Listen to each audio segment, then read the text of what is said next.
Okay, everybody, we have reached the bottom of the hour, so let's get started with today's L10 webinar, Can't Miss Updates, a trainer's guide to preparing your sales team, sponsored by CMR Institute. My name is Tim Sosby. I'm editorial director for L10. It's my pleasure to welcome you today and to serve as a host of our webinar.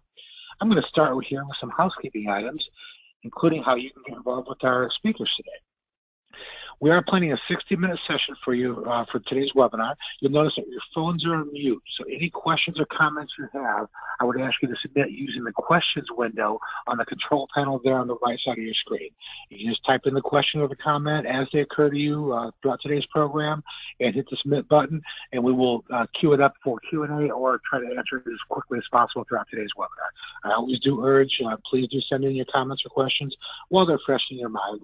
We appreciate that.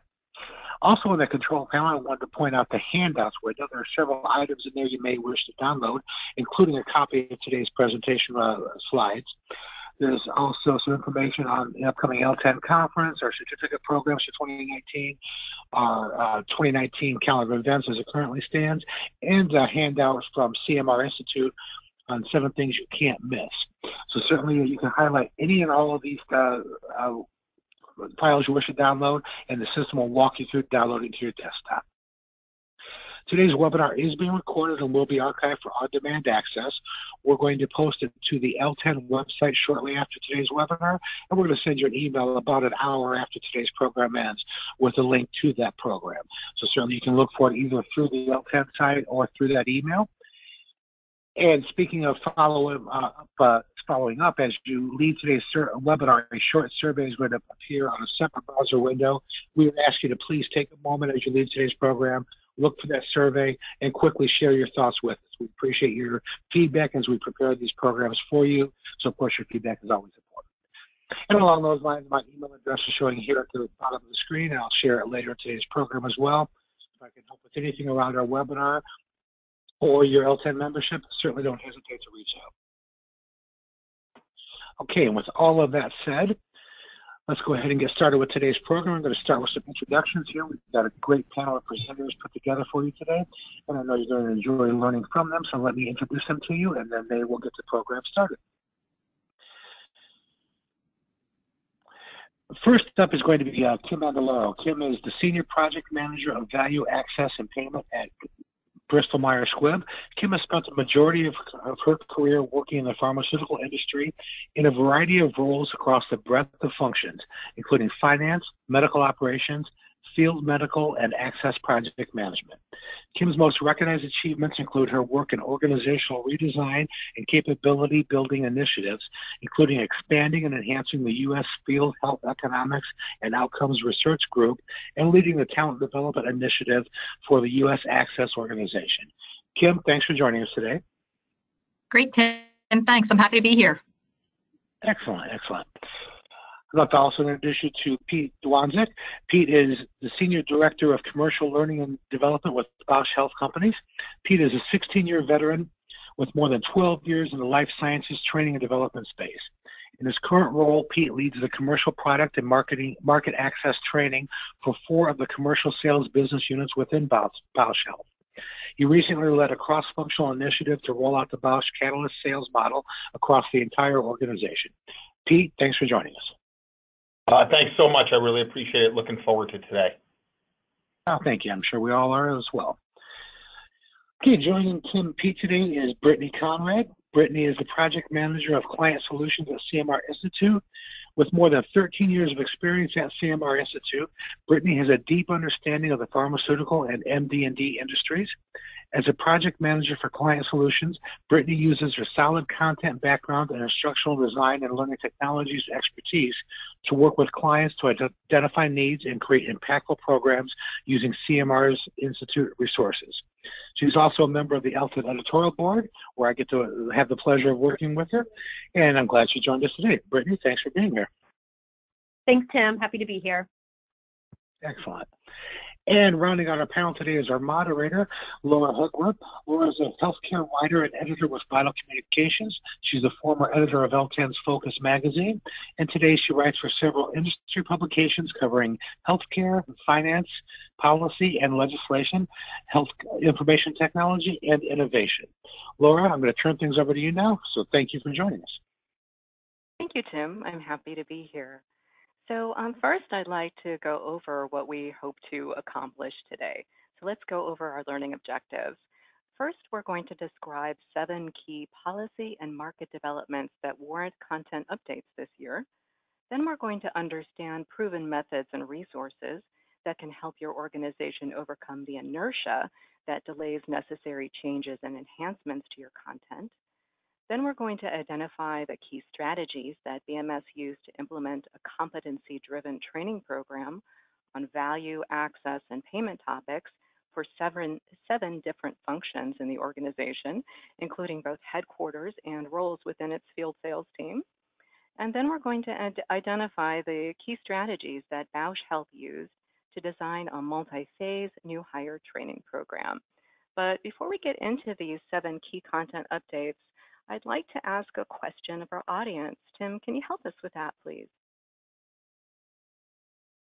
I sure can, Laura. I'm going to go ahead and launch out our first of several poll questions today.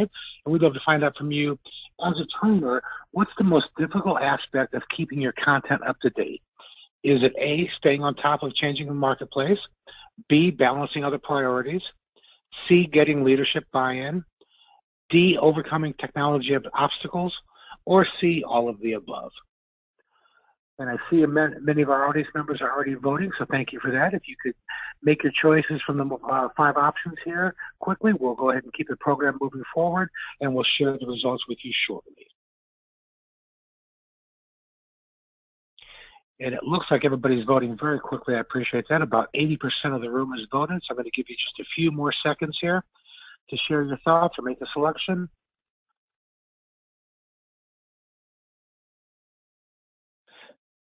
Great, everybody, thanks so much for sharing it through the poll. Again, we'll have a couple more of these throughout today's program.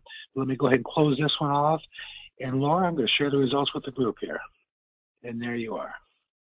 Okay, so it looks like about half of you said that all of these challenges kind of carry equal weight, but another big challenge, balancing other priorities, and that makes a lot of sense. So I think, I expect that we're going to discuss solutions to most, if not all of these issues today. So why don't we go ahead and get started with the content updates. Thanks, Tim.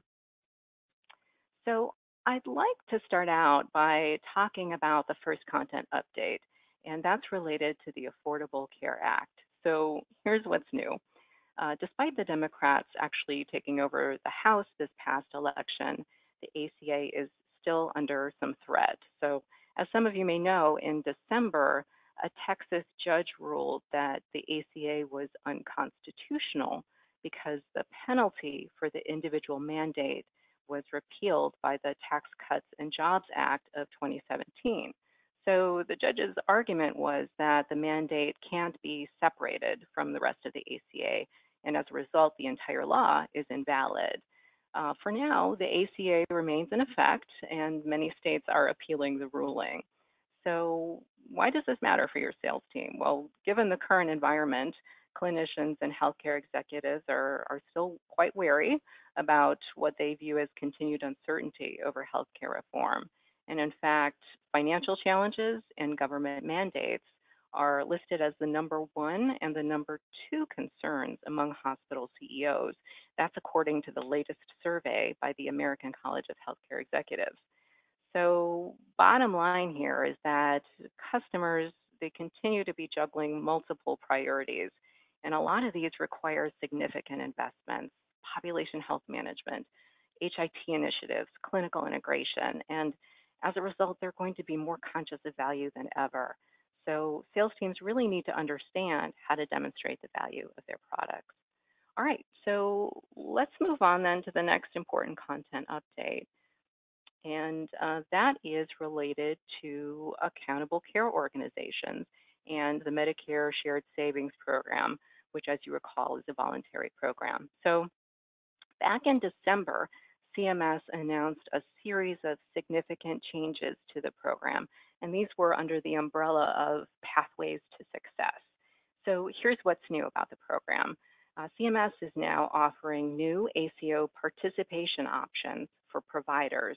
And basically, these options are driving providers to two-sided models, which means that the ACOs are now at risk for their losses. So once this program is fully implemented, the Pathways to Success program, it's going to have two tracks, a basic track and an enhanced track. And that enhanced track has the highest level of risk under the shared savings program. So why does this matter for your sales team? So there's obviously a lot of changes to the program, and in fact, too many for us to cover here. But with these changes, some providers may still find that the program is attractive enough for them to participate in, but others may not. They may not choose to renew their contracts or even sign a new agreement. Under the new rules, ACO agreements actually are going to last longer too. They're going to last a minimum of 5 years compared with just 3 years previously. So right now, we have existing and potential ACOs that are looking at the rules, they're modeling their potential payouts with the new program, and they're really just trying to determine if it makes sense for them. So what does this mean for you as a trainer? Well, sales teams, they need to be aware that the ACOs in their regions, they may be in flux over the next year or two. And these sales teams also need to be thinking about long-term partnership strategies, because customers are going to be thinking about the long term as well. All right, so let's move on then to the next content update. And this is related to bundles, another value-based payment model in which providers receive a set payment for all of the services that are delivered within an episode of care. So what's new about bundles? Okay, so the government's initial bundle payments for care improvement initiative that began back in 2013, that has since ended. It has been replaced by BPCI Advanced, which is another voluntary program that began last October. So providers are actually attracted to this model because, unlike the previous model, BPCI Advanced counts as an advanced alternative payment model under MACRA. We're going to talk about that later. But here, under this new bundle payments for care improvement initiative, the advanced initiative, providers can choose from 29 inpatient or 3 outpatient episodes. Now, each episode includes all Part A and B spending for services during a period that either starts with the hospital stay or the outpatient procedure, and then it ends 90 days post-discharge.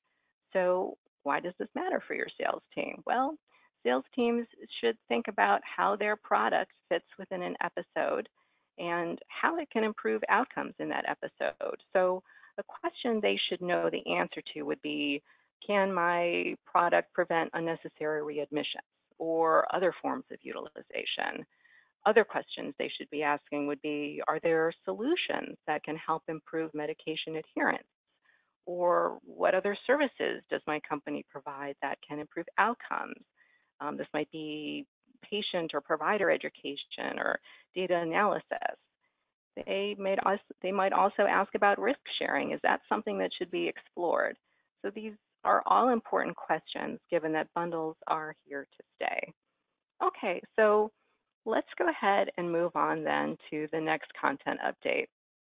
And that's related to Medicare Part D prescription drug coverage.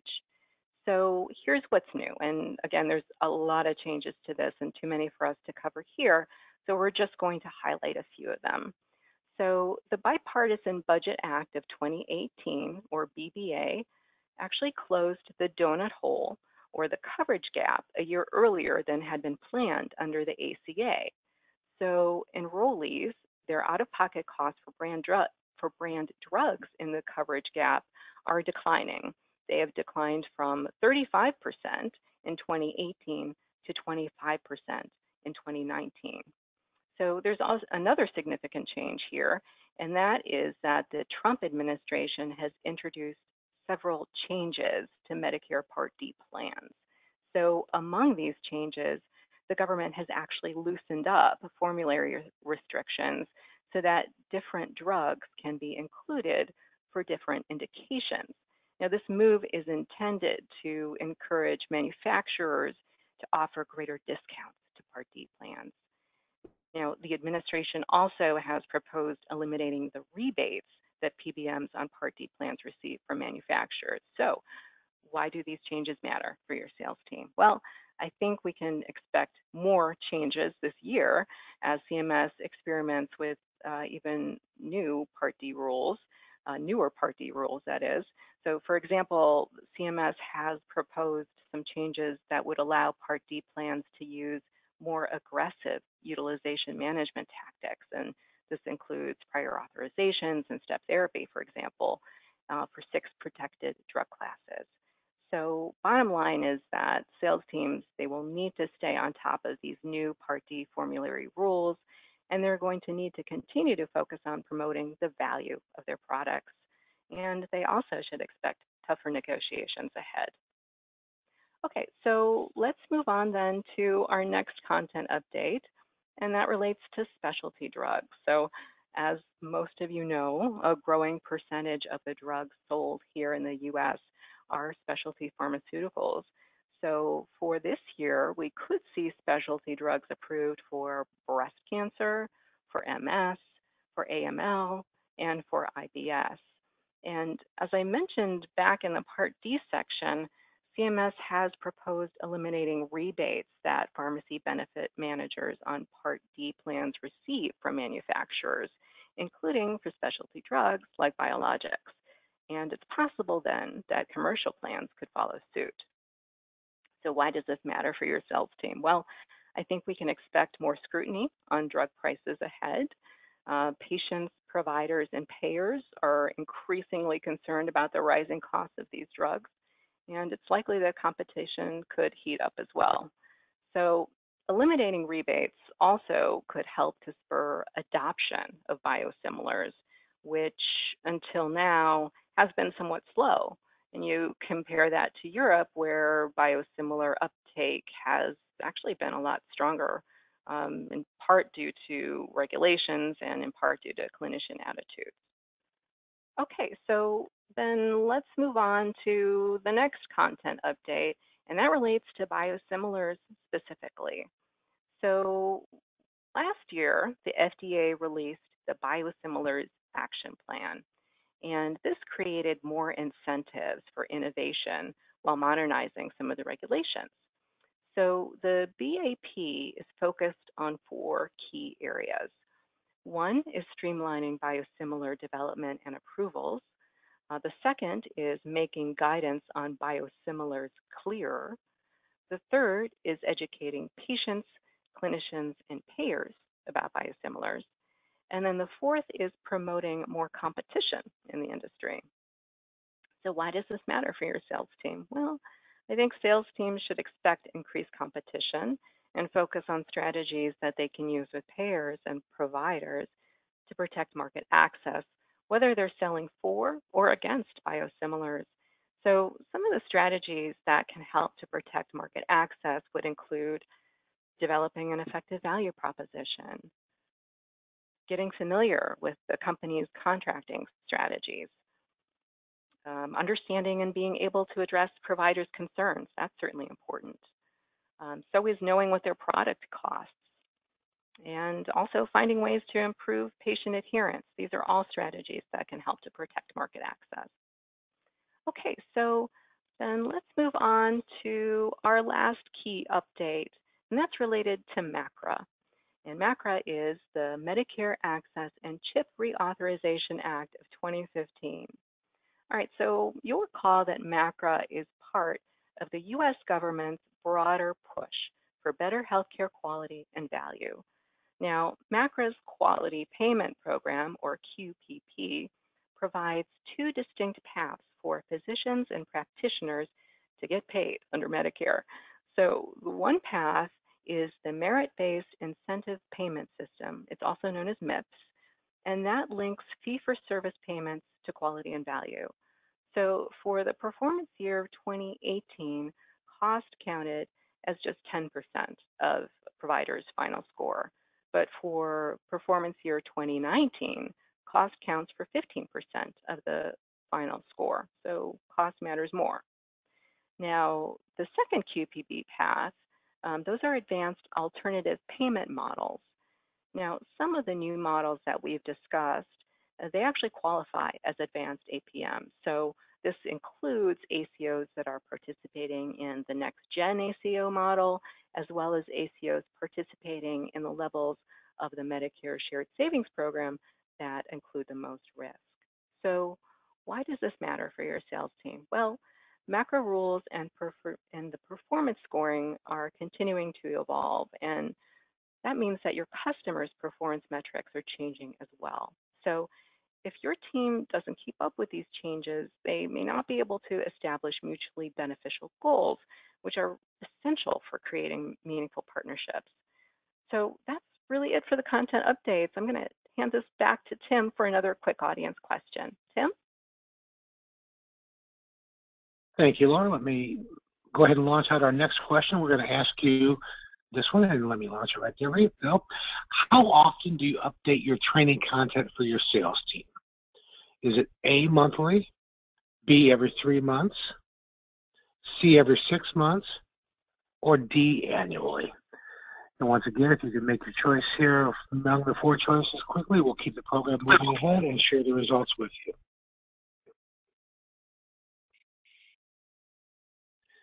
Everybody, thanks so much. It looks like the votes are coming in once again quickly. I appreciate that. So again, how often do you update your training content for your sales team? Monthly, every 3 months, every 6 months, or annually? Let me give you just a few more seconds to make your choices here, and then I'll close off the polling.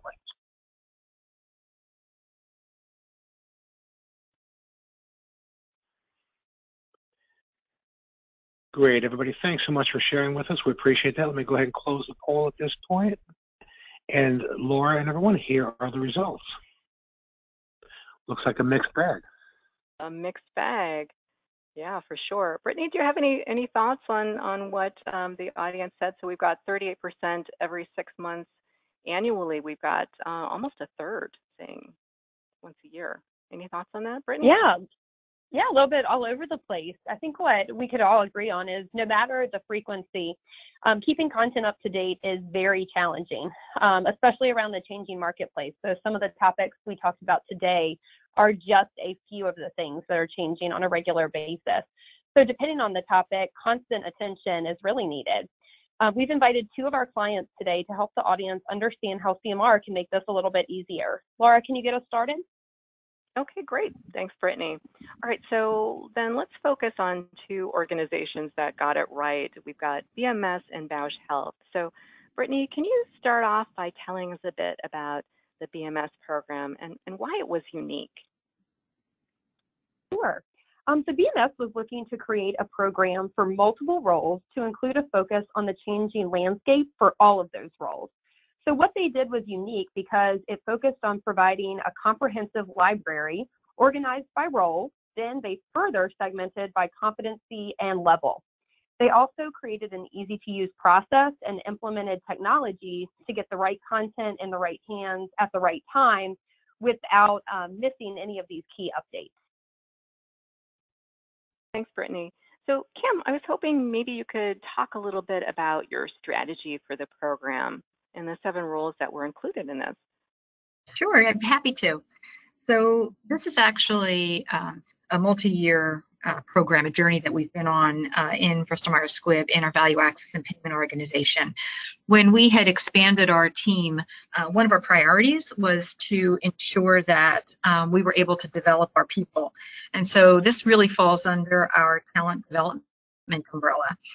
One of the first things that we had done was that we had identified a set of competencies that were necessary in order to be successful in our organization. And when we did that, we looked across all of the roles that we have. And certainly we had prioritized at that time our field organization because they were certainly our customer-facing team members, and we wanted to make sure that we prioritized them. So when we think about the breadth of our organization, and you can see on the slide a number of those roles that are part of the program, we have both our field project-based roles, which are pretty much on the left-hand side of the slide. And then we also have our home office roles, which are on the right-hand side of the slide. So, in the field, we have anything from an account executive to a state government affairs person. And they were really, we also had promotional types of roles, such as those two, and we also have non-promotional roles, so HUR being one of those. And similarly in the home office. So when we thought about the competencies, we really wanted to make sure that these were going to help make our organization successful, and it was important that we thought about this in individuals in their current roles and also for the future roles, which certainly would help us from an engagement and retention standpoint. So part of the build was addressing those training needs. I'm sorry. And so when we looked across the diversity of roles, we also had to consider what the breadth of experience was in those individuals.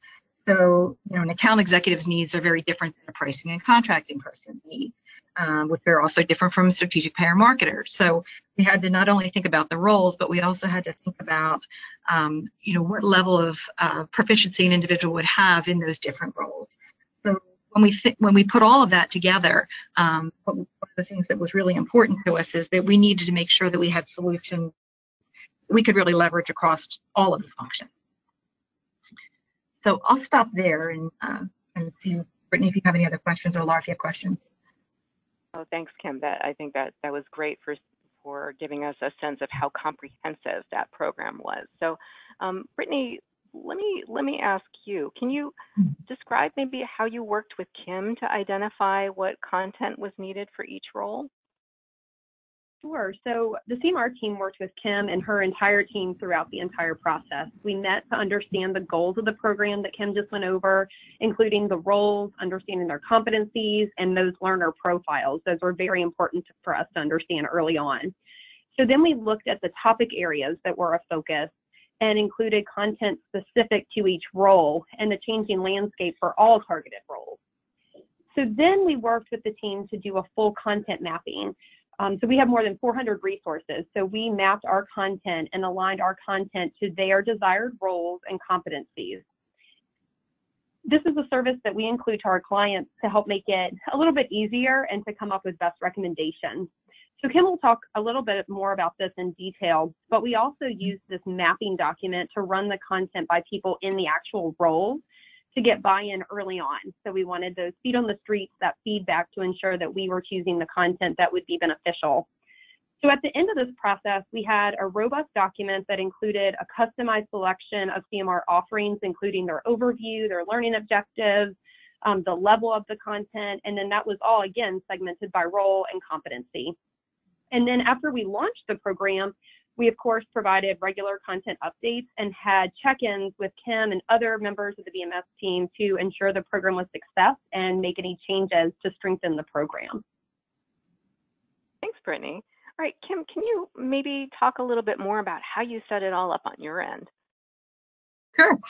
So we talked a little bit before about, it was really important to have the content that was going to be relevant by role.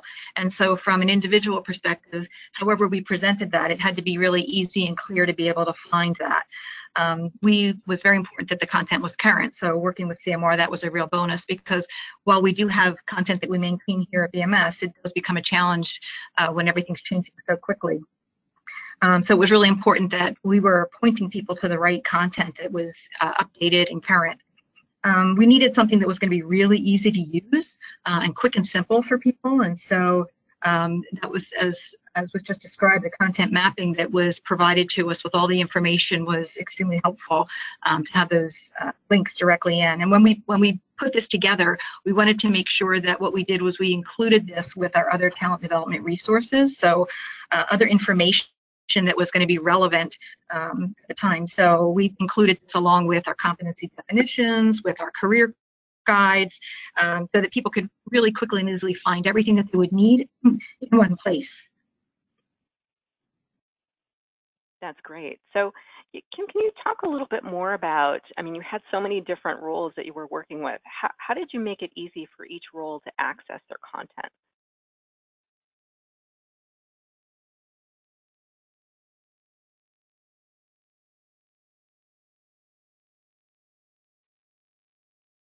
Kim?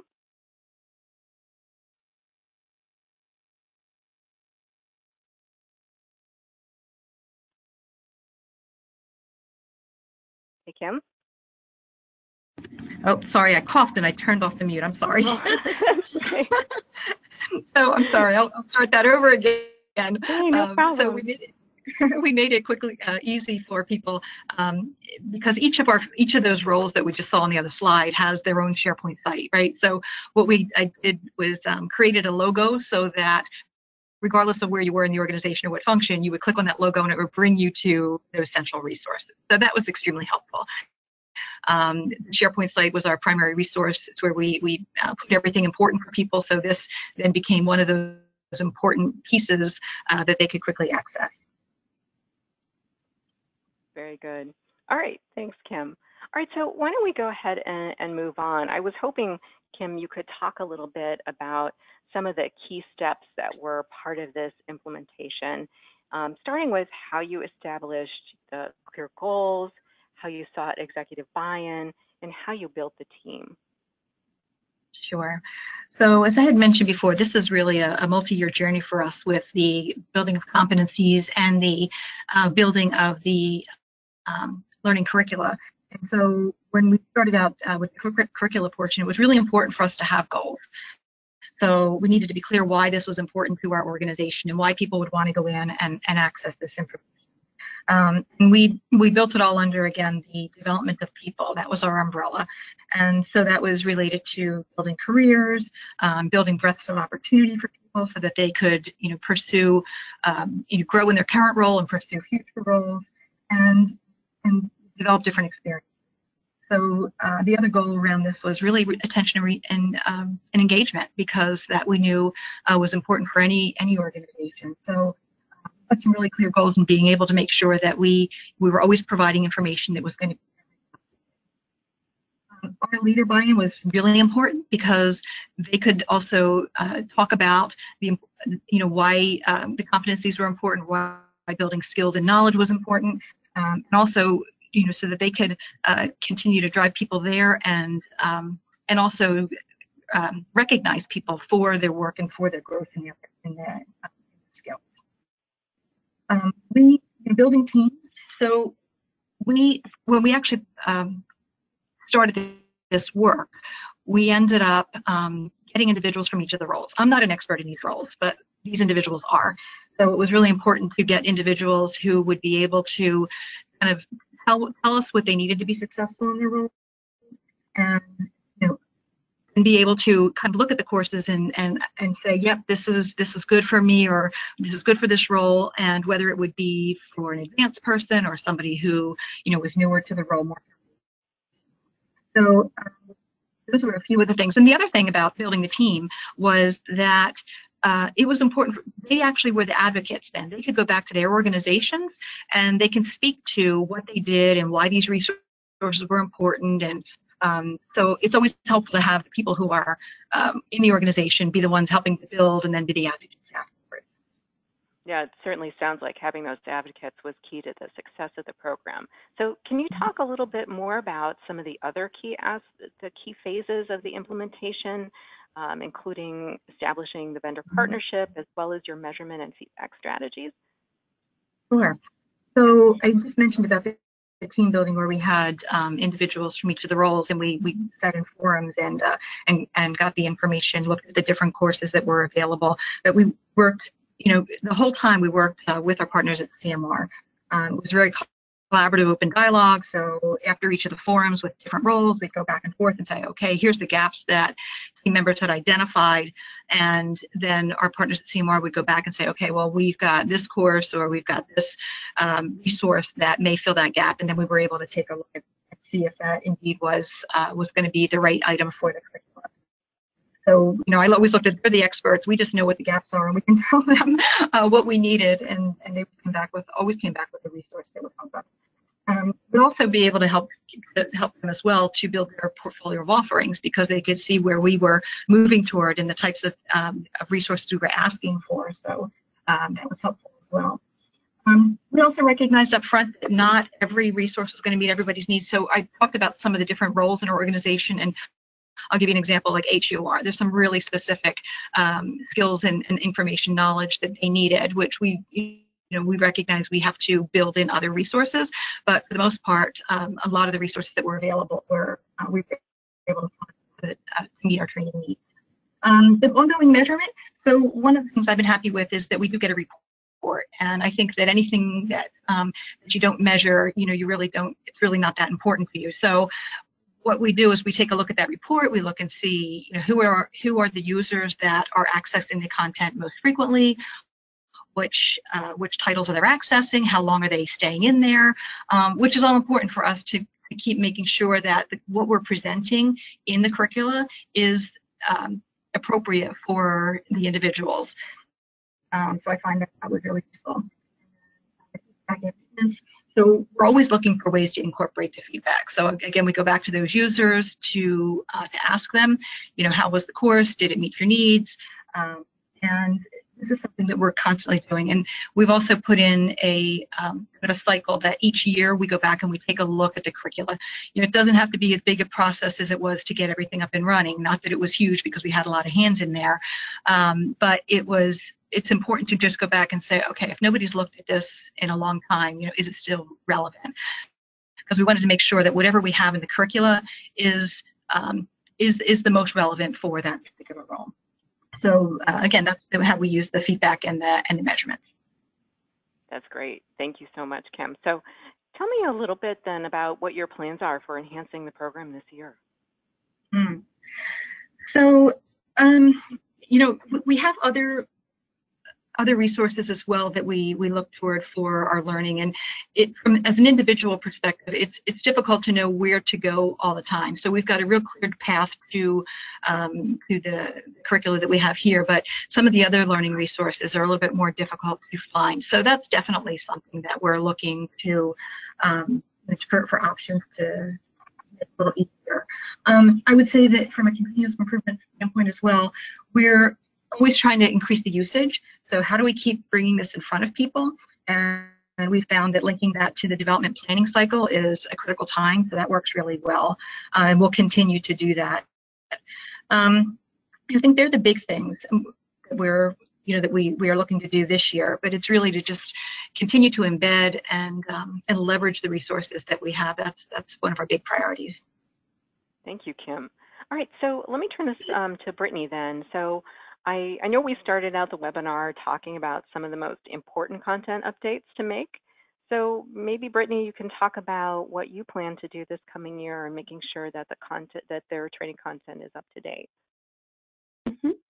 So looking back, BMS was definitely able to take advantage of constant updates. So since they wanted to integrate market content into their curriculum and ensure learners were updated, last year, they were able to take advantage of things like MACRA.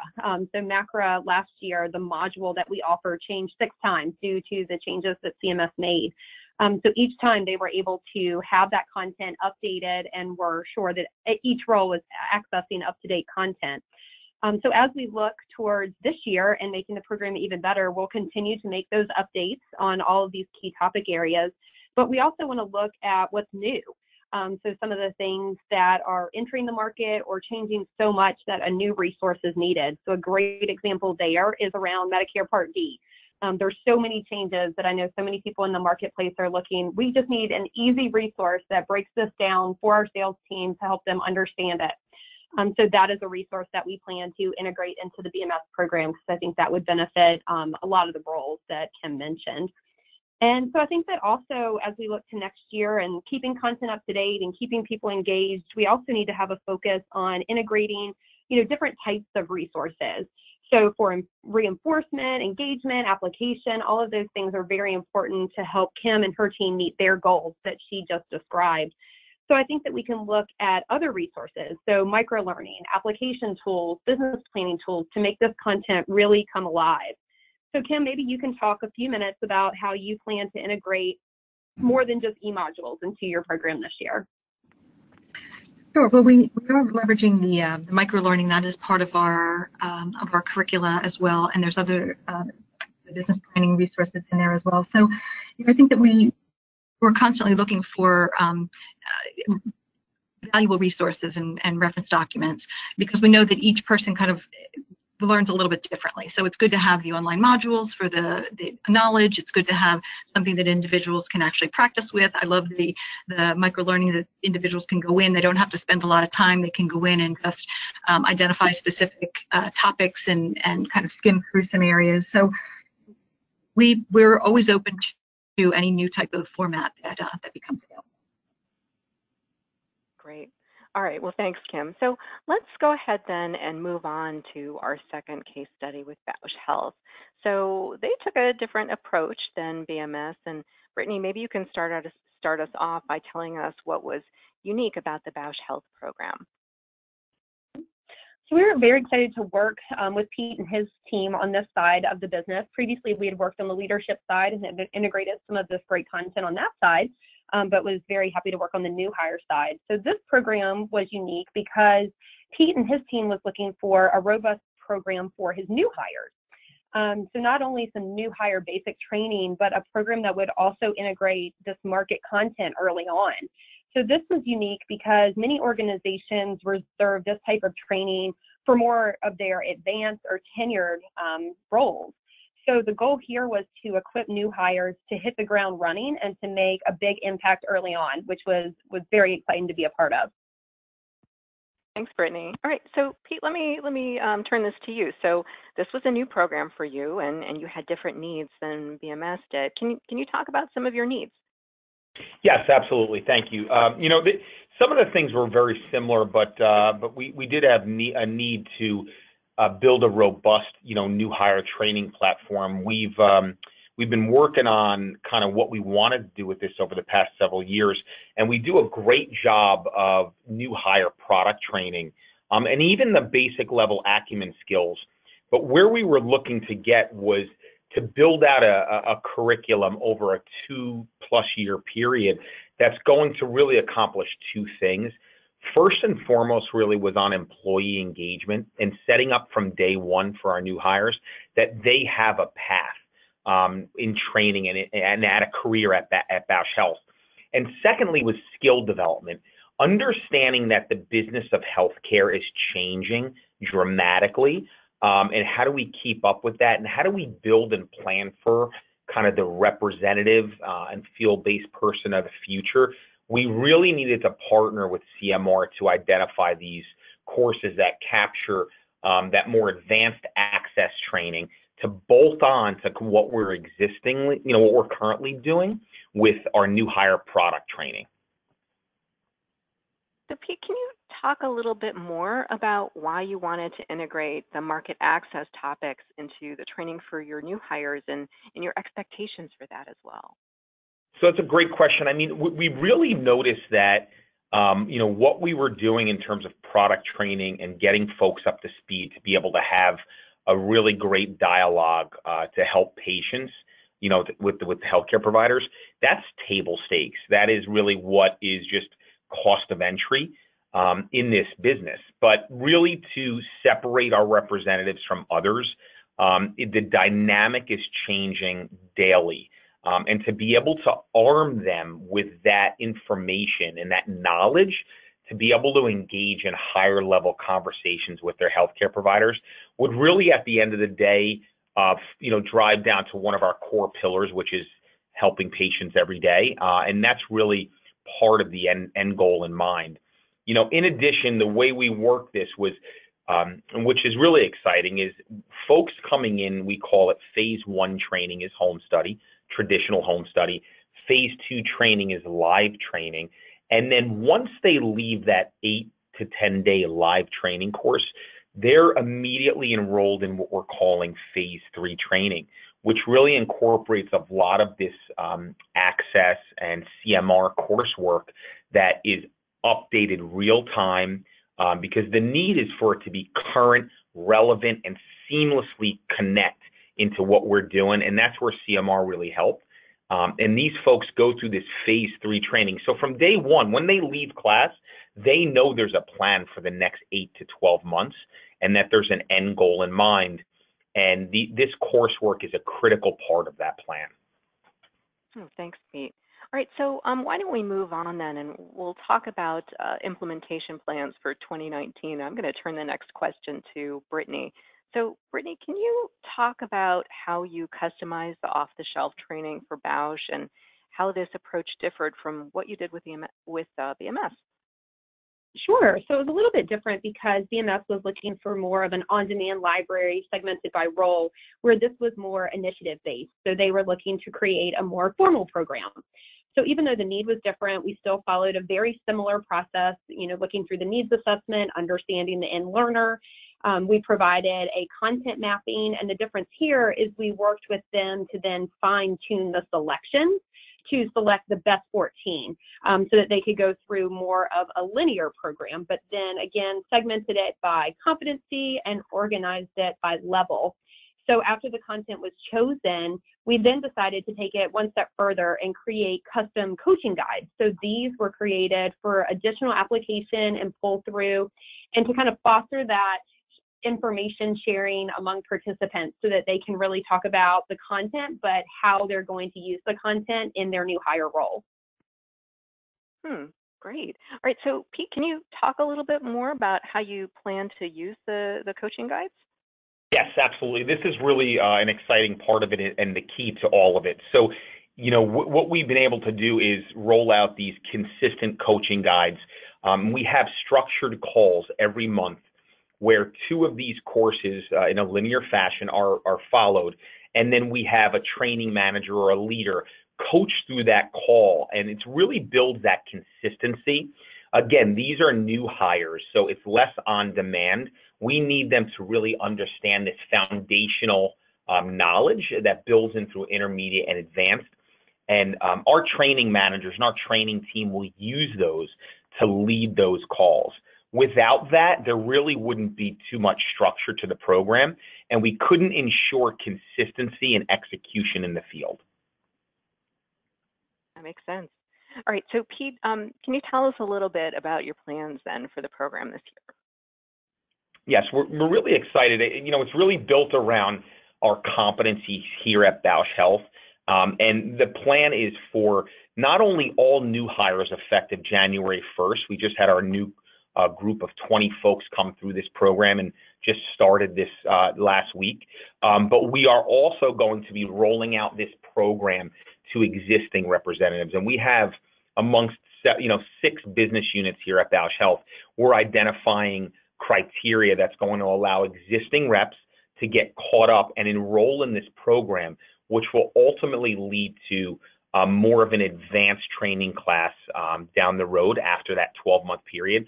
So looking to leverage not only for new hires, but you do have to take a look back and identify folks that can benefit from this now to help them enroll, also show the commitment to their skill development and that employee engagement as well. All right, thanks, Pete.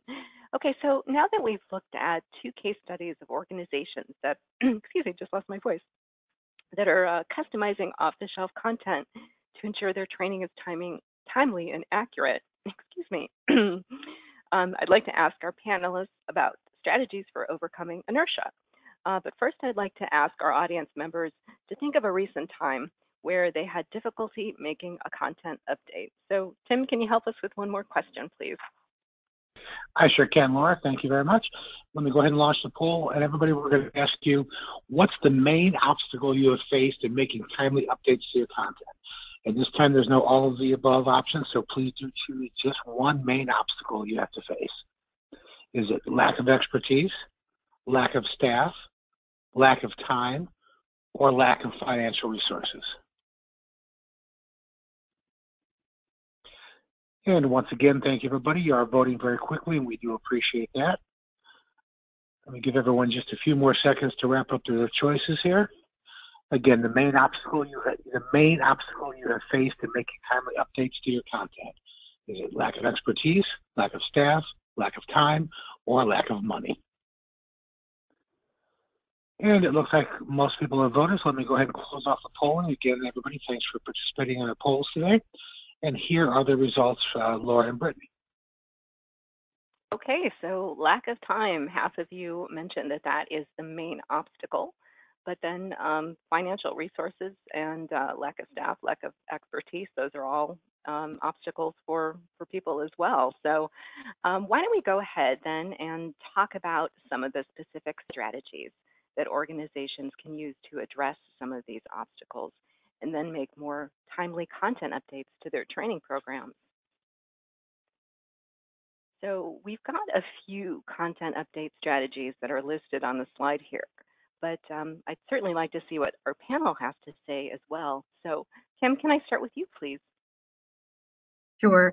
As you mentioned, there's a lot of really great ideas on the slide here. I can tell you a couple of them that were really helpful for me in working with the project and here at MS. Leadership buy-in, this is learning as a priority, was critical because when you've got the leaders bought into something, then certainly their team members are going to find that it's important as well. So leadership buy-in was key. Aligning the learning with development and with the competencies, so demonstrating that we're really trying to build skills knowledge here. So when we have the competencies and be able to align, how these trainings were aligning with that, then individuals could start to make the connection that, hey, this is going to help me in my current or future role. When building the role-based curricula, include the learners. As I mentioned earlier, I'm not an expert in all of these roles. I haven't been in them, so it was important to include people who really could speak to what they needed to know to be successful. I think also leveraging the different varieties of formats. So whether it be the online or the microtrends. So when you think about short or long types of learning, I think that's helpful for people because they do learn differently and they like different formats. And I guess the other thing I wanted to mention is that it's not a once and done. You need to kind of take a look and go back and refresh, make sure that you're maintaining what you've put together so it does stay current and fresh in the eyes of the user. So I think that those are the things that I would highlight from the work that was done here. Thanks, Kim. Pete, what about you? Any advice that you can offer? Absolutely. And what was shared is spot on in terms of looking at stakeholder alignment for us here at Bausch Health and for what I worked on here was key. And really the key success here and what I recommend is, with the various stakeholders, it's really showing them how the content or program you're going to lay out not only will meet today's needs, but will lay out and build for the future. Because I think when we think about lack of time and resources, if we're approaching everything we do in that regard, that we're meeting today's needs, but we're building a little bit for that future world. That's the key. And, it comes down to, number 8 here, recognizing that any update is better than no update. You're not looking for perfection. I mean, we're all in this business and we want our programs to go off flawlessly. But if we continue to kind of move the ball down the court and not let perfection get in the way of greatness, it's a great point I think is often forgot. That to continually update our resources and content to meet today's needs but build for future platforms is so key. And showing how it's all tied in not only to our current competencies, but ladder to the higher level organizations, overall goals, and pillars is so key. Thanks, Pete. So Brittany, I know you have a chance to work with a lot of different companies and kind of benchmark best practices in the industry. So I'm interested in your perspective on what advice you would be able to offer in terms of content update strategies that work. Yeah, so kind of going back to the poll and knowing that there's so many obstacles every day from keeping our content up to date. I think today we highlighted only 7, key things that are changing, but there are so many more that are on each of our plates. So not only the market, but product information, different initiatives that might be going on in each of your companies. So my advice with working with all the companies that we are privileged to is to just commit to a change. So like Pete said, choose something small. So choose a role, choose a topic area that you could integrate market content, and then a plan to keep it updated. So don't just launch it, but have a plan that you're going to keep content updated and expand upon those successes. So I think that's an area that CMR can help with those obstacles and help keep especially the market content update for you. If you haven't had a chance yet, there is a handout that CMR created that is kind of a cheat sheet of these 7 facts. and also includes a quick demo module that is relevant to each topic. Great, thanks, Brittany. Okay, Tim, maybe we've got some time to take a question or two from the audience. We do. Thank you very much, Laura. And thank you to our speakers today. Great job on this. We do have some questions coming in. Let me go ahead and start that process. But folks, if you have any questions, now is a great time to type them in as well. So I'm going to throw this first one out to Kim and Pete. Kim, let's start with you. How did you streamline the process? I'm sorry. How did you streamline the update process with CMR? Okay. So CMR actually did a lot of the work in putting together the framework and a lot of the courses based on our competencies and our desires. So what we did was that they would manage the document, the content mapping, and we would provide input to them. So they were the ones who really owned that, which was very helpful. And after each session, we could go back and just say, okay, here's what we're missing. Here's the gap. Can you identify something that would meet our need?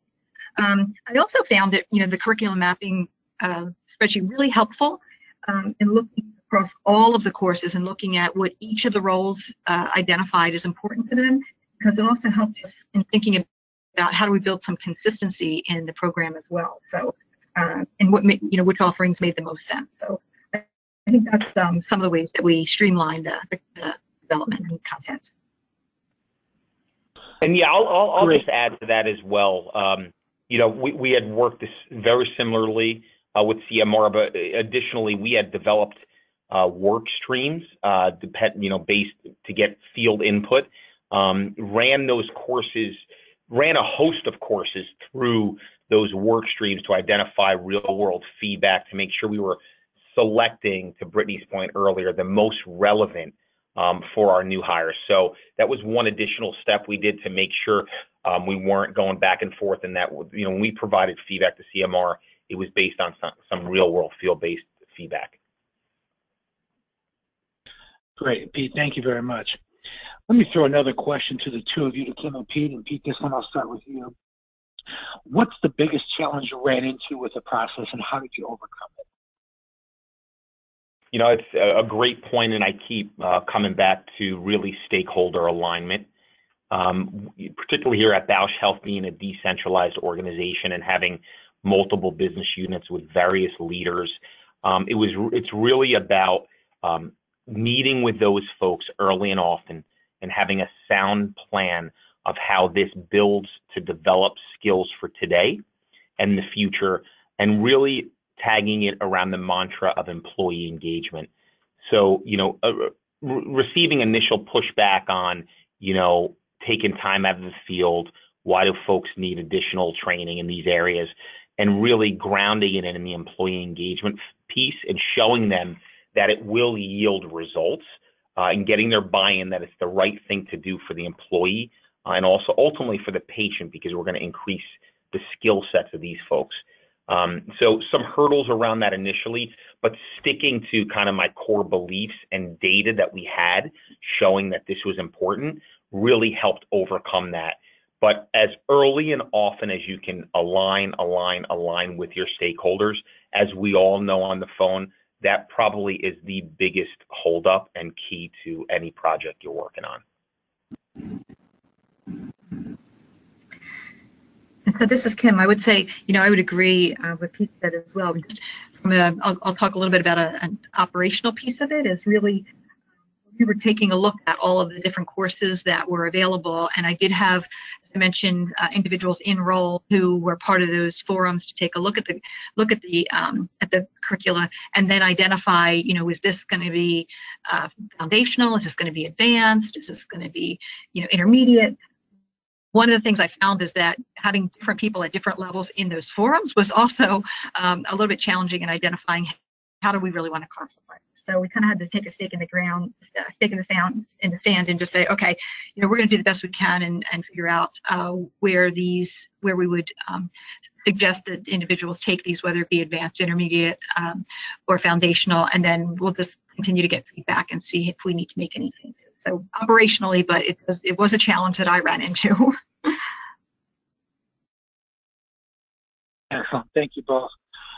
Let me ask one last question, and Brittany, I'm going to throw this one to you if I can. What are some of the common mistakes that organizations make when updating their sales training programs?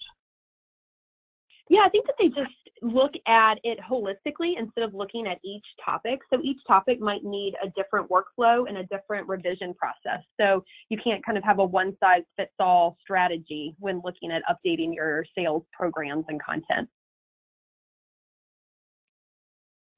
Excellent, thank you. Well, we are at the bottom of the hour, so I'm going to have to go ahead and cut off Q&A. Folks, I apologize. We had a lot of questions that we did not get to. We will do our best to get you answers offline as well. You can also send any additional questions. I'm sure CMR would be happy to. There's an email address here on the screen. They'd be happy to hear from you as well.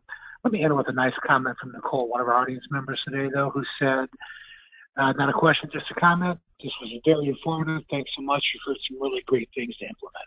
Nicole, thanks for that comment, and I agree 100%. So with that, I'm going to use that as an excuse to thank our speakers. So let me thank all our speakers for sharing with us today. Kim Andalaro, thank you very much. Oh, thanks for the opportunity. It was fun. Oh, good. Yeah, it was fun. Pete Dwanzak, thank you again for joining us as well. Thank you so much. It was a pleasure. And Brittany, same. Thank you. Thanks, Tim, and thanks to everyone who joined today.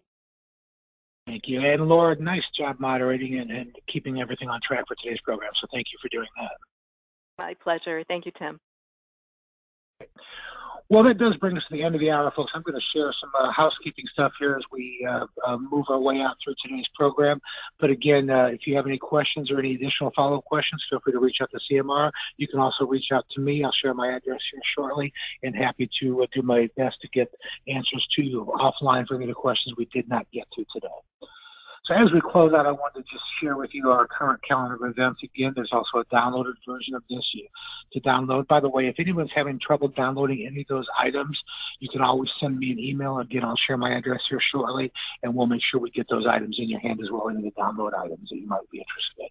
But here is just an upcoming calendar. I'll refer you to our website in the interest of time for more information on all of these, but certainly check out our Network After Work mixers, our 6D workshops, our upcoming annual conference, our primetime courses, and our brand new Science of Learning workshops, which are going to take place in April and October this year.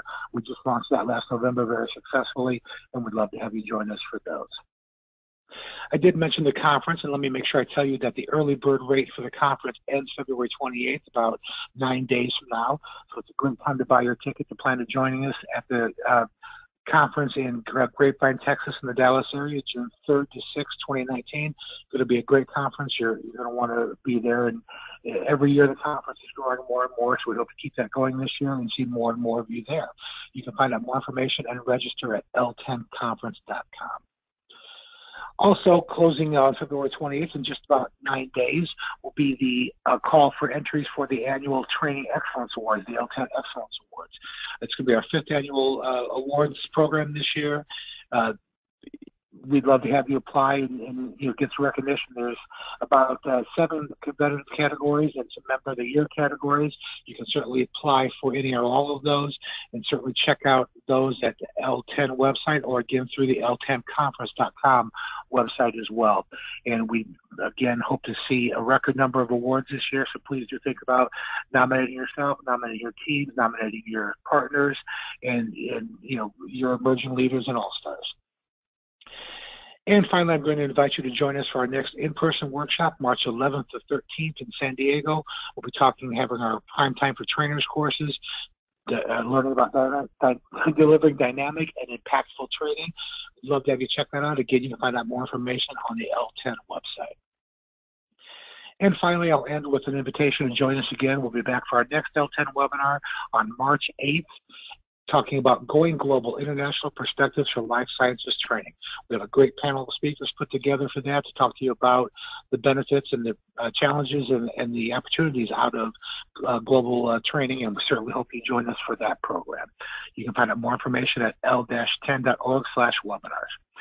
As a reminder, today's webinar has been recorded and will be archived for on-demand access to l-10.org/webinars on demand.